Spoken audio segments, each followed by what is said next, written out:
Hey everybody, welcome back. I'm so psyched to have you here. We're continuing our saga here with the episode 2. This is the researcher game changer. My name is Professor Wayne. I'll be your guide tonight through this little episode. So let's talk a little bit about the episode. It's called Game Changers Episode 2. What is it? It's going to be applied research techniques, some things that we've been talking about lately on the YouTube channel, some of the videos that we had, and I'm going to be applying them. I'll be referring back to them as we go, but these are applied research techniques. And I'm saying it's from concept to investigation. And the case study that I'm using is a Camp Mooween. I've spoken about it before, but I've added a lot of new material, something that I think would make it a little bit more interesting for you. And what I'm really doing here is trying to show you how to approach identifying and researching potential sites. It's not a presentation about Camp Mooween.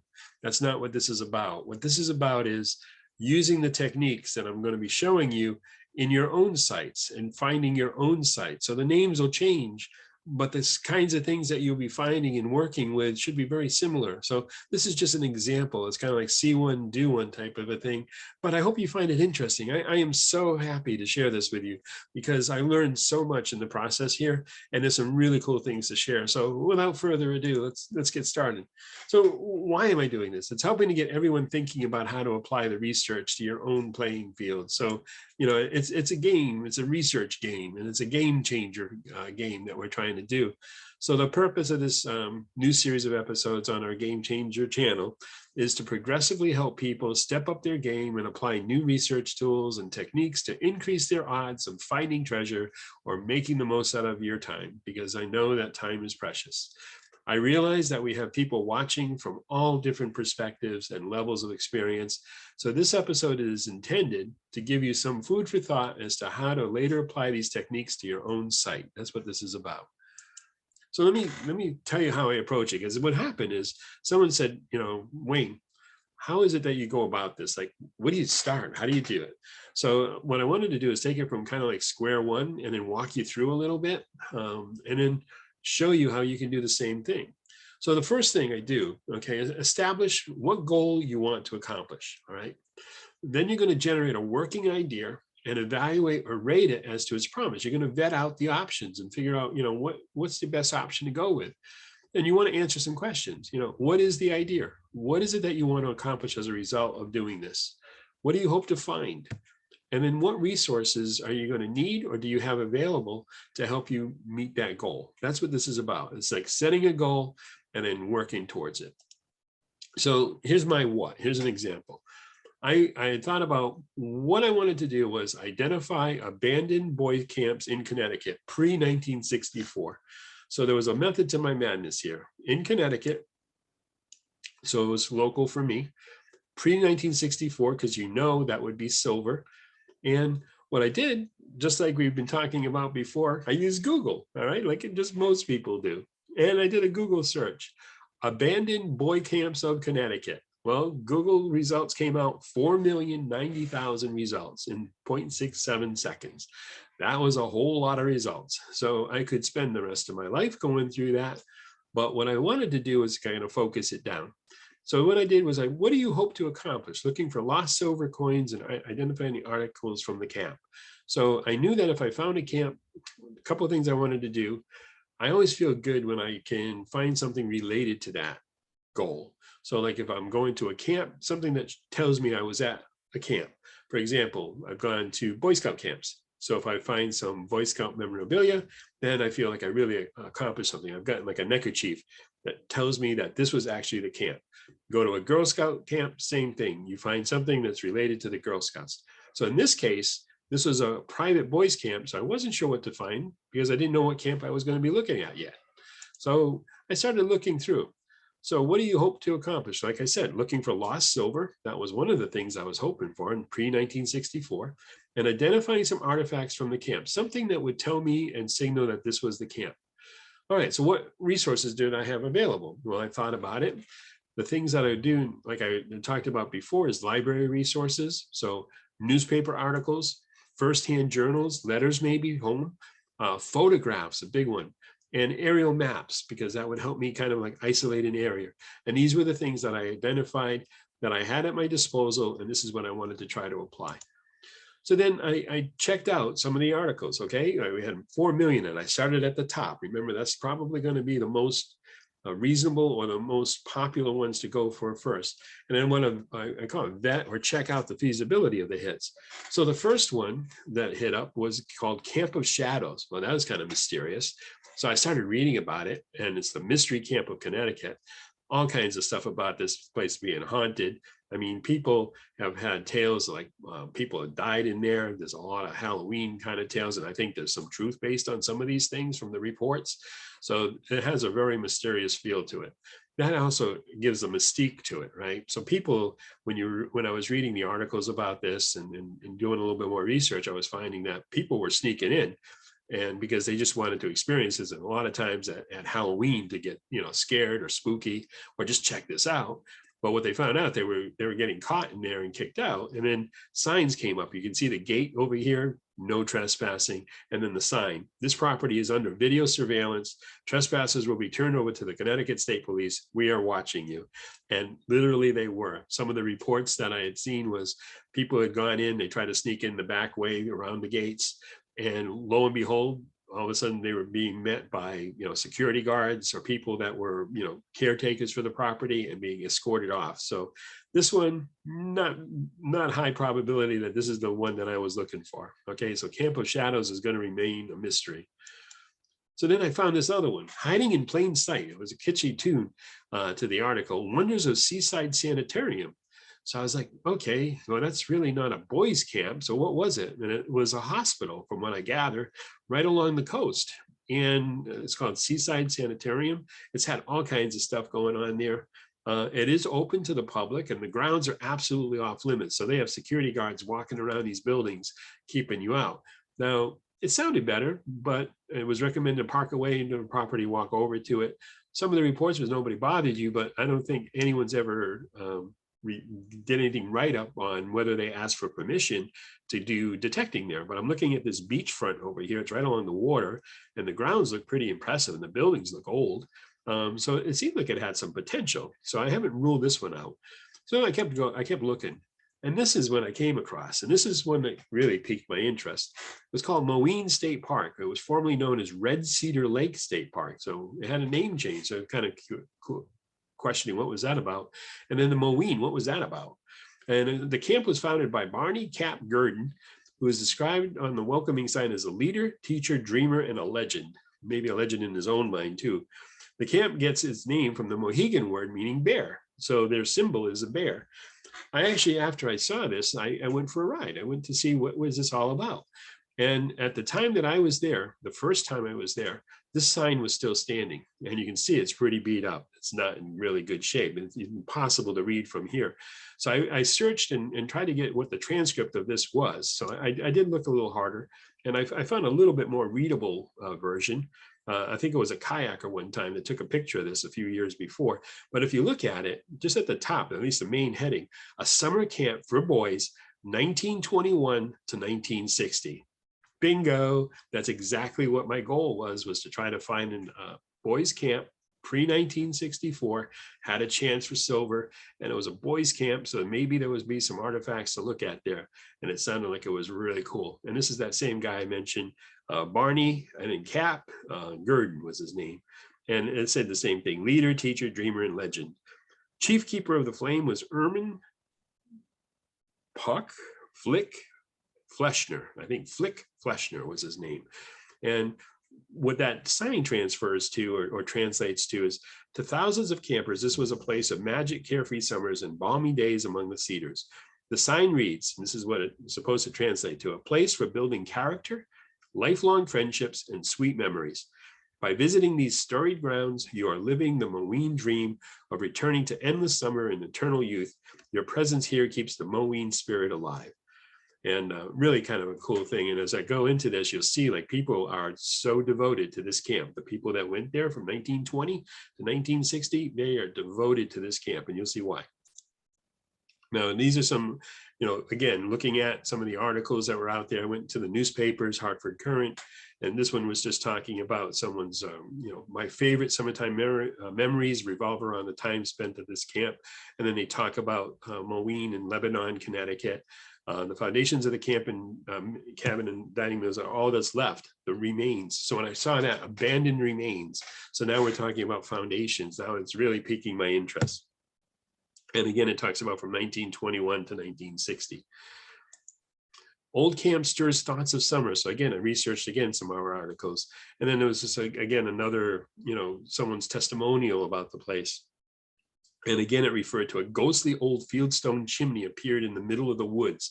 Again, my interest is getting really peaked now, as you can tell. Now I'm thinking about foundations in the woods. This is going to be really cool. Near the chimney, old foundations that once held the camp cabins dotted the forest floors with only their stairs remaining leading into the air. So there's no cellar holes here. This was just cabins made out of wood that had some cement stairs, but the cement stairs are going to stay. So they'll give you an indication of what was there. Large trees push against the foundation of the old dining hall, cracking in the walls as the forest tries to claim the abandoned camp. So it met my goal completely. Abandoned camp, really old, chance of silver, chance of artifacts. Man, I felt really cool about this one. And again, then another New York Times article talked about the men of Moween. They actually call them Mowenites. And one of the things about these people is that they get together every year. These are the surviving campers from 1920 to 1960, the people that stayed there. Every year, religiously, they get together as a group and they have a reunion and they talk about their Moween days. This is their following. Another article I found, Abandoned Wonders, exploring abandoned locations in New England. As our campfire fade away, the abandoned Camp Mooween. So again, it was talking about the camp from perspectives of the people that were there. So it just reinforced everything that I was hoping for. And then I've talked about this before, so I'm not going to spend a lot of time. You can spend, a few minutes. I think it's like a 10-minute video on this. I refer you over to it to learn how to use this. But this is one of my first things I did was I wanted to see the camp from an aerial view. And I knew that if I used the aerial view from Yukon, it had the 1934 map that's here. And I went into the 1934 map, located Red Cedar Lake, which was referred. It wasn't called Camp Mooween, it was called Red Cedar Lake. I knew that was the area I wanted to go. So I went into Red Cedar Lake, and then I found the photographs that were taken in 1934. Now, I had talked about this previously, so I'll just highlight it now. But what I have circled here in yellow for you, just to save some time here, you see this like L shape that's here. And then there's like a little thing out here. This is actually like a little swimming platform. And now you've got a dock. This was the waterfront area for the camp. So now I've identified where the waterfront area was for the camp. That to me was pretty cool. This is a picture I've never shown before, and it took a little research to find it. But this shows, if you look, the photograph of campers at Camp Mooween in 1932, 2 years before that picture was taken. Look at these kids. There's, I don't know, a couple, 100 more. There's got to be more than 100 kids here, and they all look like they are in bathing suits. So you know that swimming front or waterfront was used, and it looks like there's all different ages here, from really young ones in the front, look like tiny little kids, all the way to older ones in the back. This many kids there, they had to lose something. They had to lose something. This is the camp blow up of that photograph, the black and white photograph. I had talked again about this previously, but just to highlight it again, the reason that I blew it up, and one thing I didn't mention before is that I often, when I have these maps, I will print them out. And I'll print them out at a high resolution, the best I can do on my printer, black and white. And then what I'll use is a magnifying glass, kind of feel like the Sherlock Holmes thing where I use a magnifying glass to look at these because you can analyze them a little bit better. But what I had talked about previously was over here, when you look at this, and I know everything looks kind of blurry, but I'll focus your eyes on some things, some items here. Right here, where my mouse is circling, that was the tennis courts. You can actually see the lines on the tennis courts. This is 1934. Now, this photograph was taken, and that's where the kids played. Now, the tennis court's hard courts. They're not going to be digging on the court, but kids had to stand and sit around and put their clothes down, jackets down, all around this. So the perimeter of this tennis court was what would be interesting to me. And then if you go up from the tennis court and you go diagonally up, you'll see that there's well, it looks like a diamond shape. That's actually the ball field. This is the first, second, and third base. This is the infield. And then you've got a pitcher's mound. You can actually see it. One of the things is when the earth gets, used over and over and over again and it gets packed down, when you do an image of it, you can actually see where that difference is from the surrounding area. And it makes it stand out as a dark line. It's really, really cool that stands out. And then you picture like a typical ball field on the field. Here's your outfield. So now you get this whole outfield here. It was funny because I didn't mention this before either, but when I first visited this, when I came to the camp for the very first time, there's a lot of hikers, mountain bikers, and so forth. And I bumped into this one kid and he said, "Oh, you're detecting." He said, "My dad detects." I said, "Oh, that's cool." And I said, has he ever done the ball field?" And he said, "What ball field?" And I was like, wow, if this guy's been here and this is a regular and he didn't know where the ball field was, that was pretty amazing. So I said, well, I looked at some old maps and I was honest with him. I said, I looked at some aerial photographs and it showed a baseball field. He says, I've been walking these trails for a while and I've never seen a ball field. So maybe it's just, maybe it's out there, but I've never seen it. So I said, okay, so thank you. Now, I don't know if he was being honest with me. He just didn't want to tell me, or if he really didn't know. But I knew from this aerial photograph that if I found the tennis court, I was pretty close to where the ball field was. So I walked around and I found the tennis court. And it was really not that hard because, like I said, it was hard packed. There was a road at one time going through the camp and that actually led up by the side of that tennis court. And all that was left of the tennis court was a little bit of hard pack covered by weeds and dirt. But there was one, if you remember, like on a tennis court, it's got those poles holding up the net. There was one pole left. And there was actually, if I recall, there was some outside like cedar posts, and the cedar posts had the remnants of electrical wires. So they ran electricity down here too. So they probably had it lit at night. So I saw that, and I saw that one pole. I knew I was at the tennis court. And I said, yes. The problem was around the edge of the tennis court was all overgrown. I mean, it was really heavy brush. It was really not easily detecting unless you weed whack the whole thing. So that wasn't so promising, but I knew I was on my way to finding the baseball field. So then I headed in that general direction. I came up to a stone wall. And I thought that was kind of cool because, I didn't expect to see a stone wall right there. I hadn't really expected it here. And then I followed the stone wall for a little bit and followed the trail. And all of a sudden in the woods, I saw a wooden backstop. And I remember when I was a kid, when I was first playing baseball as a kid, we didn't have any fancy ball field. The kids made like a wooden backstop. This one was obviously wood, but it was a really nice backstop. It was falling apart and there's only a few pieces left, but you could tell it was a wooden backstop. So then I knew I was at the ball field. Now, the rest of the ball field was all new growth forest. I mean, there was not a field there. You couldn't find the bases. You couldn't find anything like that. All I knew was that was where the backstop was. And I had to kind of like approximate, okay, this is where the infield would be. And this is where the outfield, outfield will be. So it was great. So I really felt good about that. And I detected it. And it was obviously it had been hit before. I'll be honest with you. I hit it pretty good. And I got a lot of shotgun shells. I can tell you that there's a lot of hunters in this area, and it's marked for hunting. So yeah, I got a fair number. But not that long ago, I brought a friend of mine who is really he's one of the best, and I brought him with me, and he got in here, and he did something that maybe most people don't do, and he went under trees, under brush. He was like on all fours, like swinging his detector, and he was pulling coins out of there, old coins. So I knew that they're still there. So even though it's been hit, I've taken out a lot of shotgun shells, there is still coins to be found here. So I'm pretty pumped about getting back here again someday. But then coming back to my map, if you look over here, you'll see that there's 4 buildings. There's 4 rectangular structures. Those are formerly cabins. And there are other cabins. If you look around, you'll see they kind of like they stand out because like you've got the trees and stuff scattered, but every now and then you'll see like a square or rectangular shaped building scattered through here. And those are other cabins. This whole area was cabins. There were hundreds of kids here. So these just happened to be 4.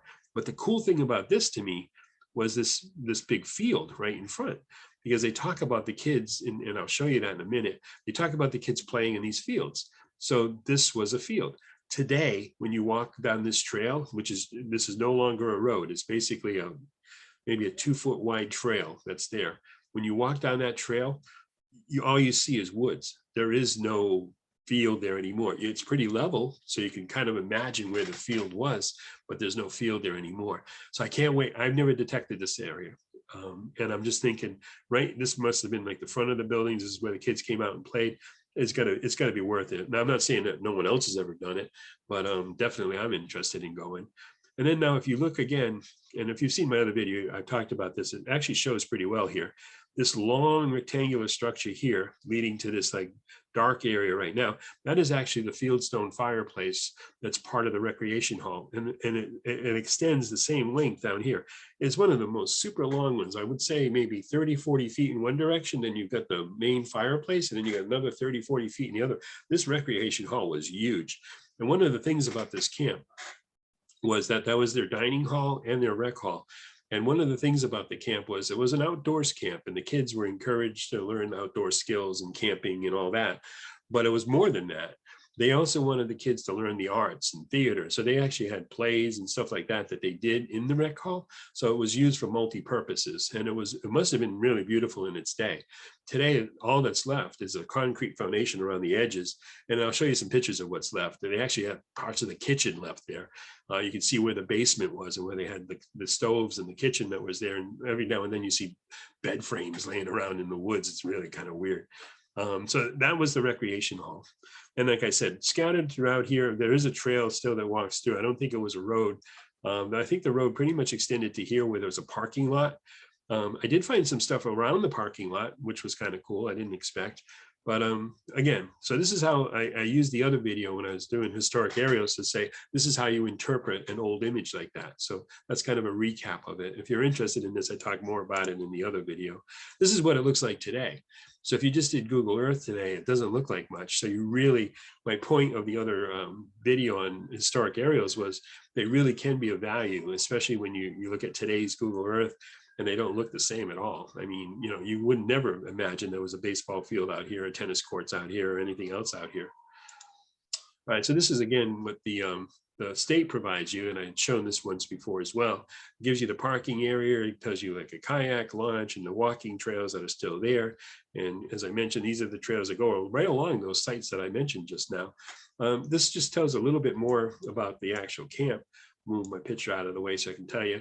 Public recreation in the eastern Connecticut of Lebanon is the 10th largest in the state and is dominated by the southern portion of the town by 133 acres Red Cedar Lake. So that's a pretty big lake.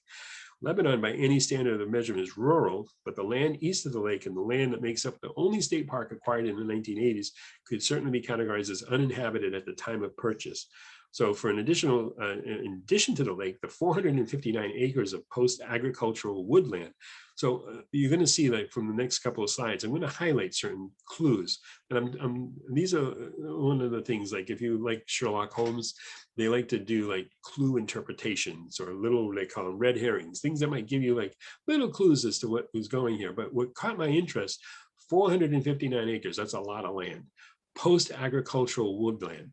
So what was it before Camp Mooween? I mean, 1920s, there was Camp Mooween, but it had to be something before that. And if you recall, remember I mentioned when I was walking out to the battlefield, I passed some stone walls. So that was interesting to me. All right, combined to make this location what would be known as Moween State Park, one of the 20 largest contiguous state parks in the system, a location with very special importance to many individuals, especially the people that stayed there. Now, when I did research it, Moween is a Mohegan, a Native American word for bear.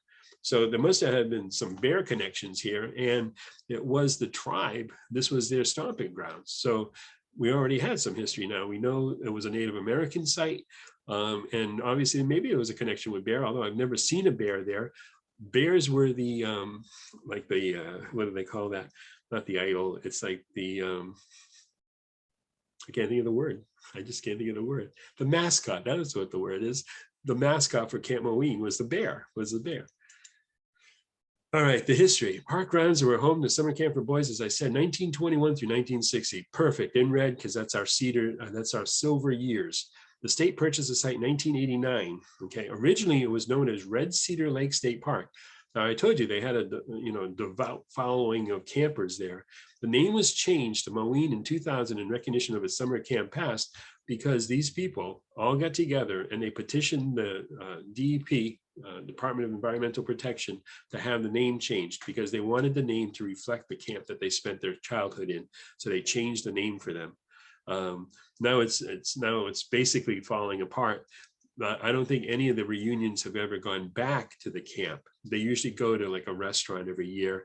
And I believe the restaurant, it changes every year too, but they usually meet at a restaurant when they're talking about that. And I'll talk a little bit about it as well. But it did say it had different levels of deforestation, animal pasturage. So, those farm fields were out there were used for pasture. Now this is kind of cool. I went crazy trying to find a picture of this guy because I've heard stuff about him, but I never saw a picture. And it's a brainchild of enthusiast naturalist and inventor Barry Gurdon. The camp was founded by he went by Cap Gurdon, who is described on the welcome as a leader, teacher, dreamer, and a legend. The camp gets its name from the Mohegan word, as I said, meaning bear. He's also patented. Now this is what I thought was really kind of cool. And this is like the little trivia, and I'm really into trivia, so I hope you like and you don't mind me sharing this with you. But he had like 20 different patents. And one of the things he patented was the snorkel. So, I mean, snorkel is like a major thing that you use today. And he actually used it at Red Cedar Lake with his camp. And that's how he patented the whole idea. So he was like the creator of the snorkel. He also did all his patents seem to be water related, and this whole article talks about his water related patents. And another one was swim fins that would float, so they wouldn't sink on you. But he was really a creative guy, really creative. 90 years old, and he was still swimming and snorkeling. So that's a pretty hardy guy. So Gurdon's 40 years of graduates were so closely knit that once acreage encompassed the camp became a state park. This is what I told you. They rallied and they endorsed a name befitting their memories. And they convinced the DEP in 2000 to retain, and that's where Camp Mooween started. Now it says today, and this is again in red what I was highlighting, the concrete footprints of the camp ruins are the only reminders of the past era in this otherwise densely wooded, beautifully set park. So you can see, this is what I was talking about, the fire field stone fireplace that's there. They had cement, obviously, cement concrete foundation. You can see the foundations as they were. It's being reclaimed by nature. This is the posts that were the foundation for that big recreation hall that I said. It just stretches out into the distance here. Steps are the remaining, and again, different artifacts you'll see scattered throughout the woods. So there's not much there. It's not colonial, but it's definitely 1920s to 1960. A little more history. Camp Mooween, all the elements of a classic summer camp. Dorm buildings, main hall, ball fields, and the boathouse. So this is like everything you would expect. Now, I never saw the remnants of the boathouse, but I know from where that picture was, I showed you that L shape, that was where the location of the waterfront was. The camp counted among its notable alumni, and this is what I thought was kind of cool. They call them Moweeners, okay? E. Yip Harburg, who wrote Over the Rainbow, one of the most famous songs out there. He wrote that. He was a camper there. Collaborated musical score. He did the musical score for The Wizard of Oz. So pretty noted celebrity. Navy Admiral Eugene Brower. Henry Nadell, who was a legendary basketball player, I guess, in his day in New York in the 30s. Edward Land, and this guy's a kind of cool guy. He invented the Polaroid land camera, and I thought that was cool that this guy was a camper there. Julius Silver, a key figure in the founding of Brandeis University. This is Edward Land.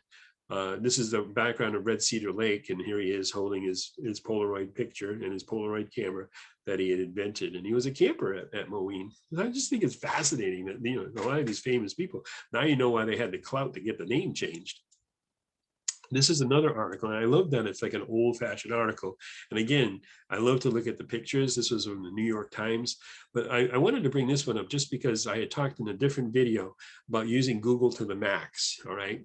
And I said that if you use certain identifiers in it, search items, search queries, you could actually get more information.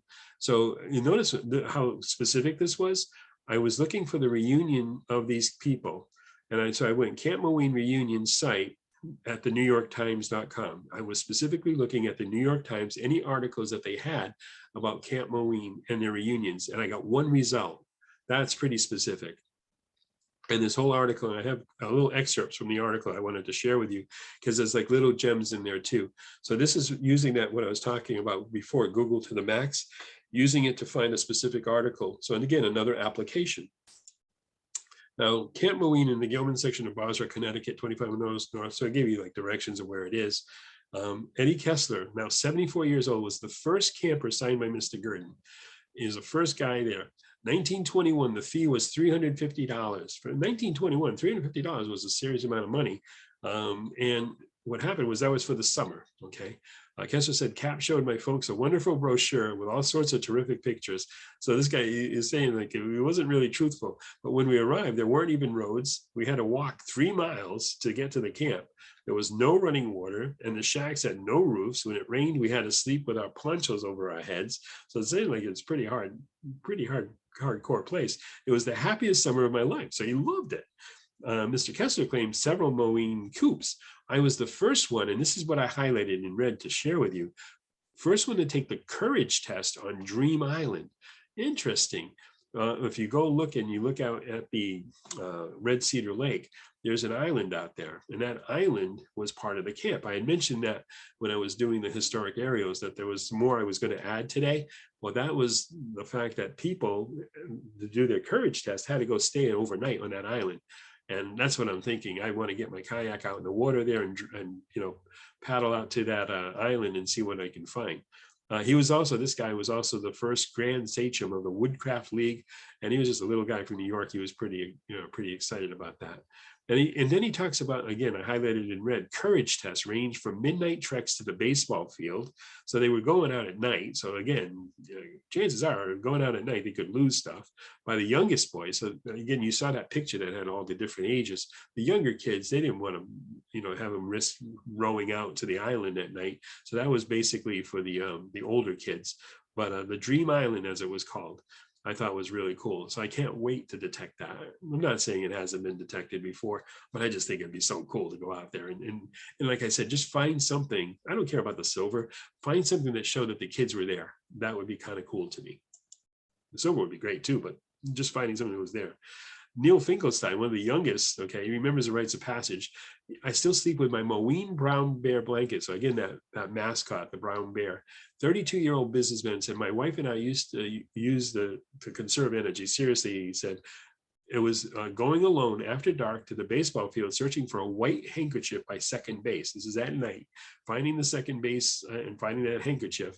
When they returned with the handkerchief was a sign of bravery, and the reward, and this is what caught my eye, Diamond M.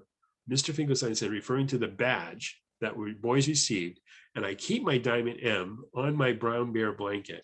So you know what I'm looking for out there. If I can find one of those badges, the Diamond M badge, I think that would be the epitome of what I wanted to do at this place. Not just the silver. I mean, you can find silver lots of places, but like I said, something meaningful to that camp. So you know why I'm going there. You already know that I love buttons. Well, this badge to me is the closest thing. And if I can find one with an M on it, man, I'm going to be a happy camper. And I'll be honest with you, if I do find one, I will contact that group. I will find that group that they meet, and I'll present it to that group as a souvenir of their camp. I think they'd love it. Tonight, Mr. Fletcher said, we have a long-standing tradition in order to welcome Roz Gurdney. Now, Miss Gurdney, this is something, whose married name is Rosalind Cantor, was the first woman ever allowed to attend a Moween reunion. Remember, this was an all-boys exclusive camp, but the boys had sisters, right? So I always thought about that. Well, if the boys were going to camp, what happened to the girls? Well, Mr. Gurdon's cousin, an alumni of Moween's sister camp, Odetta. So now I found out there's a girls' camp. So it's not just the boys' camp. This is like such a great piece of evidence, which was in the Fitchfield section of Basra. So it's in the same area, 8 miles from the Gilman section. So about 8 miles from where this Camp Mooween was. So I researched it. All right. And I'll tell you it. What I found out was that the girls' camp, Camp Odetta, is still functioning. It's still a private camp for girls, and they've done very well for themselves. So I can tell you that was something really, really cool. And I haven't asked for permission to see if I could get in there, but I would just like to walk it, just to envision what it is. It's going to be on another lake. From what I gather from some of the pictures I've seen, it would be a really cool place to go. And that's still functioning. And it's been probably going, again, since the boys' camp started in 1920, I would say the girls' camp has probably been equally running as long. So that's really, really cool. And again, this woman was the first time they let a woman attend this, and I thought that was kind of neat. And if she hadn't attended, I wouldn't have had this little, excerpt from their article to go by. But Camp Data, really, really cool. Today, the men see Mr. Gurdon as part hero, part scamp. During the Depression, he kept Moween afloat by borrowing money from their parents. His debts to them were so great that some boys returned year after year at no cost. So they say it's kind of like he said, it's kind of a scampy, but he was trying to keep the camp going. He was doing anything he can, convince the people to donate money so they could keep it going. And then this caught my eye too. Cap would pull us out of bed in the middle of the night to watch a thunderstorm. He was a little eccentric. 100 of us would huddle in the rain while Cap explained why this was the greatest show on earth. So again, if you could find the place, it's going to probably be near where they camped, somewhere near. What I'm thinking is that first spot that I showed you, those cabins and that field open in front, that would be kind of a perfect place to go out at night, lay on the grass and look at the stars. So I was thinking, hey, maybe that would be worth it. So again, something to look forward to go see if we can find. And then he goes on and on a little bit more, but he summed it up. Moween shaped our values, gave us self-confidence and a concern for others. When we get together, the years don't quite disappear. Friends have died and the ponches are too visible, but for the few hours we go back to a simpler time, it keeps us going for another year. And then, their meeting ended. So this is a great narrative from their meeting, and I got a lot of information from that. Again, this is some information that I wanted to share.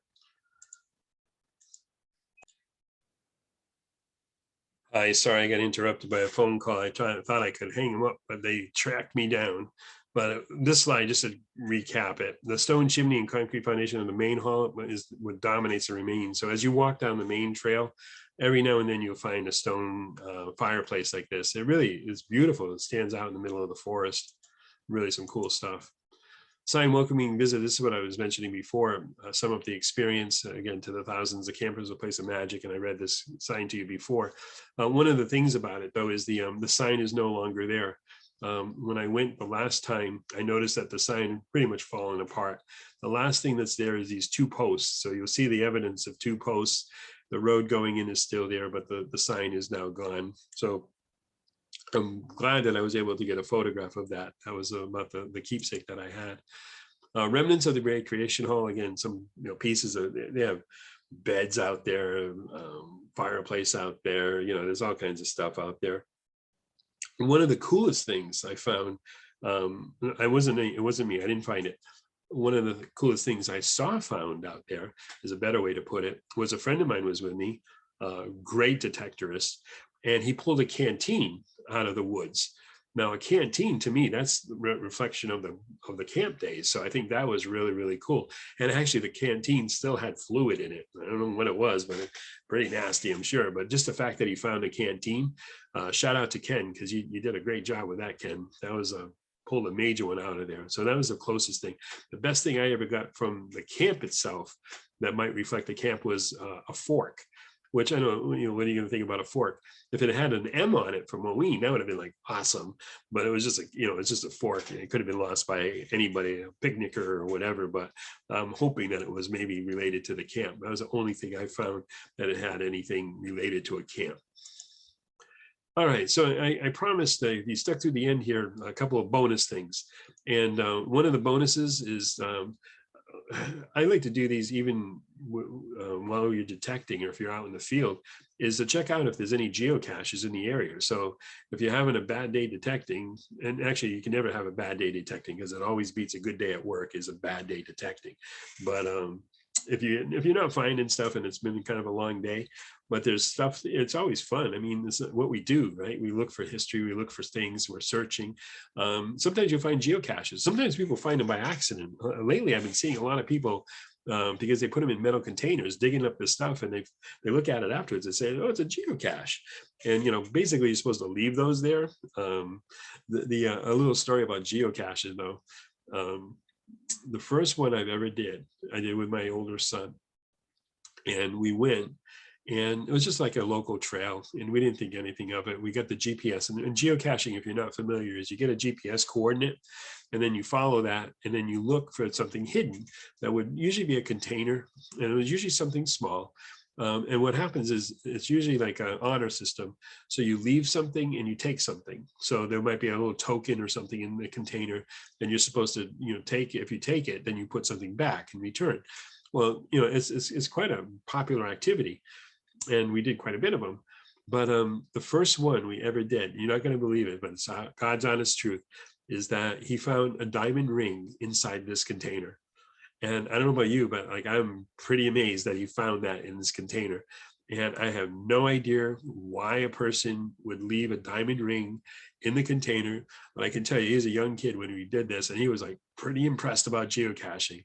We've never, ever had anything like that again. It's usually like tokens and little toys and stuff like that. But that was our first geocache. It was a diamond ring. Well, what I'm mentioning this about is that if you go to Camp Mooween, and it's pretty well hunted out, I'm giving it as an example, but no matter where you go, where you live, I can almost guarantee you that you're going to have geocaches in your area. And there's like geocache.com, and you can get like all the ones that are near you. And you're using a GPS usually to get out to these places anyway. So why not check it out? And they're fun. They're really, really fun to do. So I just add that for you. But now I really have an Easter egg for you. You've been patient and standing with me through the end here. And here's my little Easter egg. Easter egg special, hidden LiDAR-based items. What happened was, after I'd done quite a bit of work on this Camp Mooween, and I read about those things about it, former agricultural fields, I thought, okay, what other tool do I have that might be able to look for something other than the historic maps? Let's go before 1934. And that would be to use LiDAR. Now, I talked about LiDAR in the longer video I did with Sodbusters and Digging Life, and I'll be doing a little more with LiDAR in the future. And this is to set the stage for that. But what I did was I did a LiDAR on that property. And I just want to point out some of the things that I highlighted here for you. So number one, in this blue circle, the playing field near the original cabins. If you recall, I pointed out those 4 cabins, and there wasn't really much left of the cabins. It was really, there you saw those rectangular structures, but those were wood. The only thing that would be there would be cement stairs, and those are pretty tiny, so you can't really see them too well. But remember, there was that playing field. And when you have a defined field, as I mentioned, anything that's defined over time leaves an imprint on the ground, and LiDAR is really good at reading those imprints. So now you see a pretty big rectangle here that must have been their playing field. And I know this area is wooded now, but this was a field at one time. So this is definitely a detectable spot to me. Now, I talked about, and you couldn't see it in the 34 map as well, the aerial, but this was that long rectangular structure that I mentioned was the recreation hall, the dining hall. This is the fireplace that was in that major fireplace, and then it continues on this end. And this is a road that goes all the way to the water, and there's a little beach over here. Well, that was their dining hall. This whole area here was their parking lot. Number 3 is intriguing to me because as a possible cabins and structures, there's obviously something that was there. It could be stone that was there, but I want to go back and check this out, why this was on that LiDAR map, because it has the look of a foundation to it. So I thought that was pretty cool. It's next to or very near the tennis courts, but it's on the other side. So again, this was that square or the rectangle that was the tennis courts, and there was a little area here that had something, looks like it's defined as well. So 4, I think, was the tennis courts. 5 is that up in here, the green I highlighted. You can see the diamond for the infield, and then you got your pitcher's mound there, and this is where the backstop is located. The remnants of it is still there. And as I said, there's a stone wall. This whole structure here is a stone wall that ran right alongside that baseball field. And you can see other stone walls going through here. So you know, and when it described agricultural fields, there was some agriculture. But the crowning star right here, I highlighted it in yellow for you. If you see this structure, it's got a chimney right in the middle, and it's a big rectangular structure. My friends, this is a colonial cellar hole. Didn't expect to find that at Camp Mooween. It's not part of the boys' camp. This is a colonial cellar hole. So you know, this is going to be very detectable. Now, I know as well, other people have been here. This is no magic for me to find this. Other people have seen this. One general rule, and I'll just tell you this, and I'll mention it again when we do LiDAR and cellar holes, is that when you find a cellar hole like this, if it's on a main trail, and you can see that this is actually this is part of an old wagon road that ran through here, the stone walls near it, and it's pretty well defined. Well, there's actually a well here. I have walked it and I've seen it. There's a beautiful well. In fact, I almost fell in the well because it was open and I had put some sticks over it so no one would get hurt. It's a pretty deep well. But one of the things I found is that when you have a cellar hole like this, which is pristine, and this one is in unbelievable shape, and it's on a main trail, people see it and they detect it. So I have detected this area and it was very lean. Even on nails, it was pretty lean. Not saying there's nothing there, but I'm just telling you it was pretty lean. But just the fact that, you know, the LiDAR picked it up here and the historic aerials didn't show any evidence of this, that wasn't really shown, was kind of intriguing to me. Now, I know there's probably other things in the area. This is a 600-acre park. So yeah, it does warrant going through and maybe looking some more and seeing what's out there. But it just gives you, this is like a little, you know, preview of what I'll be talking about in the future when we talk about other things, that maps that go further back in time, the historic maps, the historic map works I had mentioned and talked about previously. I'll go into more detail with that. And I hope you like the case study approach. And again, this case isn't about Camp Mooween, all right? I hope you understand what I'm trying to accomplish here is just to stimulate a thought in you, how you can use some of these same techniques, using your Google, using your resources, using your literature, newspapers, library, and so forth, to find something similar for you. Now, it could be an abandoned boys camp, it could be an abandoned girls camp, it could be a ghost town, it could be whatever is interesting to you. That is something that you want to pursue. And I hope this stimulates some of that thought in you. But thanks for coming. Thanks for watching. Thanks for sticking around till the end. Sorry for the interruption in the middle, but I had to take that call. And I hope we're good. And you take care. We'll see you out there soon.